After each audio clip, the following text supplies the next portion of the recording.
दिन में कोट और रात में ये किताबें। डार्लिंग, क्या सोच रहे हो? मैं डॉक्टर राजेश नंदा के बारे में सोच रहा हूँ। बेचारे को फांसी हो जाएगी, उसकी बीवी भी उसे नहीं बचा सकेगी। इतना भरोसा है आपको अपने आप पर? रेनू, तुम तो जानती हो कि मैं आज तक कोई केस नहीं हारा, और फिर मुजरिम ने खुद अपना जुर्म कबूल कर लिया है। जुर्म कबूल कर लिया? ये कैसे हो सकता है? छोटे से छोटा मुजरिम भी अपना जुर्म आसानी से कबूल नहीं करता। और फिर ये तो खून का मामला है। और क्या? और मुझे डॉक्टर की बीवी पर तरस आ रहा है। बेचारी भरी जवानी में विधवा हो जाएगी आपके हाथों। मेरे हाथों? अरे भाई, कानून खुद किसी गुनहगार को नहीं माफ करता। कानून के हाथ बहुत लंबे होते हैं। लेकिन वकील साहब, कई बार कानून के लंबे हाथ मुजरिम तक नहीं पहुंच पाते। क्या मतलब है तुम्हारा? मतलब ये कि आप अपना ऑफिस बंद कीजिए, मुझे नींद आ रही है।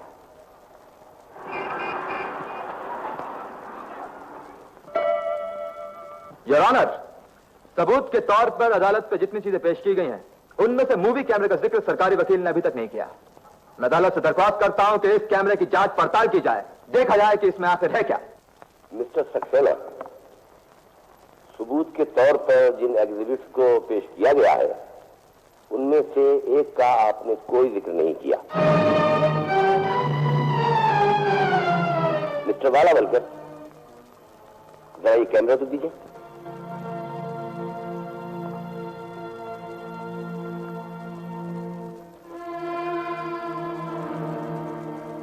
मिस्टर सक्सेना, आपने ये जानने के लिए कोई कदम उठाया कि मकबूल प्रेमदत्त ने इस कैमरे में क्या एक्सपोज किया? योर ऑनर, ये जरूरी नहीं कि कैमरे का इस्तेमाल मकबूल प्रेमदत्त ने किया हो। इस्तेमाल किसी ने भी किया हो, हम तो सिर्फ ये जानना चाहते हैं कि इसमें है क्या। मिस्टर सक्सेना, किसी नतीजे पर पहुंचने से पहले ये बेहतर होगा कि हम इस कैमरे की फिल्म को प्रोसेस करवा कर देख लें।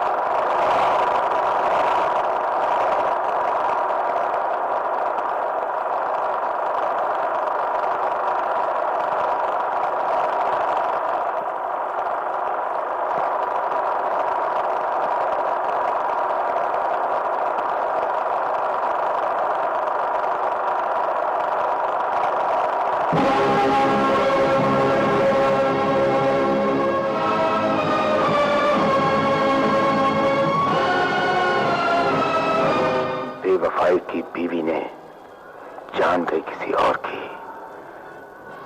बेवफाई की बीवी ने जान गई किसी और की। अगर मेरी बीवी ऐसा करती तो मैं उसका उसी वक्त गला घोंट देता।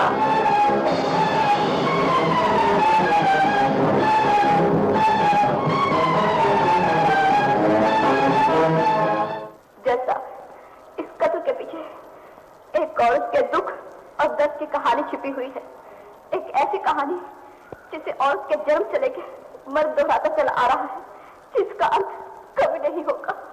प्यार करना कोई गुनाह नहीं जज साहब, लेकिन प्यार में धोखा देना एक ऐसा गुनाह है जिसके लिए बड़ी से बड़ी सजा भी कम होगी।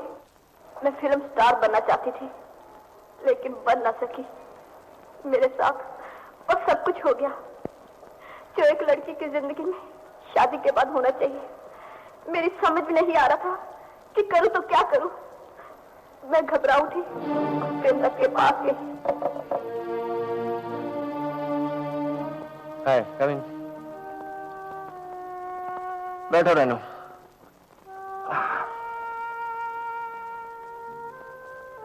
और क्या हाल है?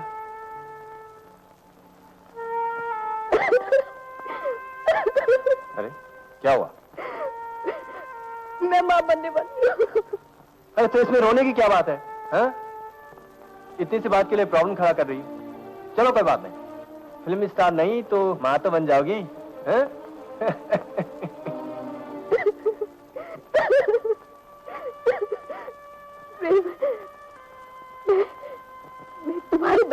बनने वाली हूँ। ये क्या बकवास है? देखो रेनू, किसी और का पाप मेरे सर पे थोपने से पहले अपना इलाज करा लो। क्या?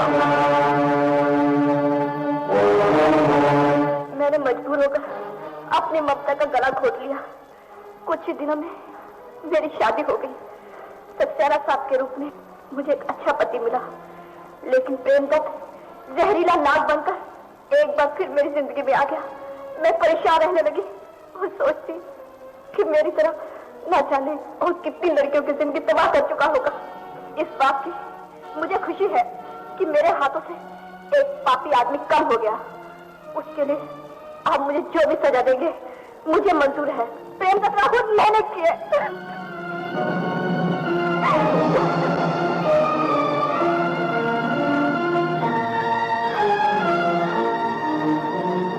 काश तुमने मुझे पहले बता दिया होता।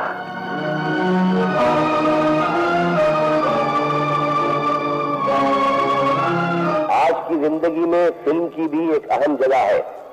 फिल्म जब तक एक्सपोज नहीं होती वो एक बेदाग चादर की तरह है जिस पर कोई भी तस्वीर उतारी जा सकती है। फिल्म के मीडियम से हम समाज का भला भी कर सकते हैं, बुरा भी। मकतूल प्रेमदत्त ने बड़ा रास्ता अपनाया और उसको अपने किए का फल भोगना पड़ा, लेकिन कानून को अपने हाथ में लेना भी यह गलत कदम है।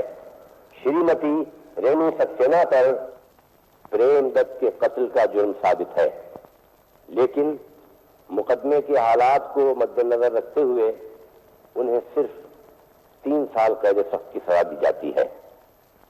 मुलजिम राजेश नंदा और उनकी बीवी सोना देवी को बाइज्जत बरी किया जाता है।